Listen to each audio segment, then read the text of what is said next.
Il diabete colpisce 300.000 veneti con un'incidenza raddoppiata negli ultimi 20 anni. Numerosi fattori che contribuiscono al controllo della glicemia, tra questi il monitoraggio costante. Accanto alle strisce che misurano la glicemia su sangue capillare, esistono i moderni dispositivi flash di monitoraggio del glucosio, strumenti efficaci e poco invasivi. Il flash glucose monitoring si applica molto facilmente, in maniera banale, di una semplicità estrema. Il paziente se lo fa da solo, se è anziano e non è in grado di farlo da solo, il parente, il caregiver come si dice in inglese, lo sa fare molto facilmente.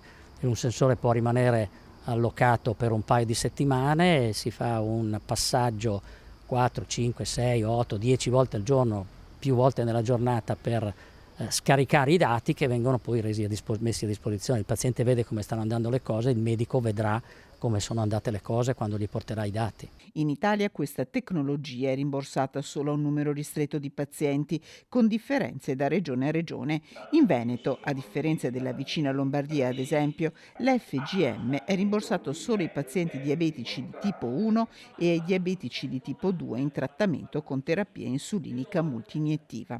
Il fatto di vedere che passare il confine di una regione cambia in maniera sostanziale l'accesso, che sia un farmaco o che sia uno strumento tecnologico come il flash glucose monitoring, non mi rende di certo contento e non capisco perché debbano esserci queste diversità. Capisco che le regioni abbiano i propri budget, un certo livello di autonomia, però francamente credo che ogni regione dovrebbe fornire ai suoi cittadini le stesse opportunità che vengono fornite dalla regione vicina. Per renderlo disponibile a una platea ulteriore di 12.000 pazienti diabetici, l'investimento necessario è di circa 7 milioni e mezzo di euro.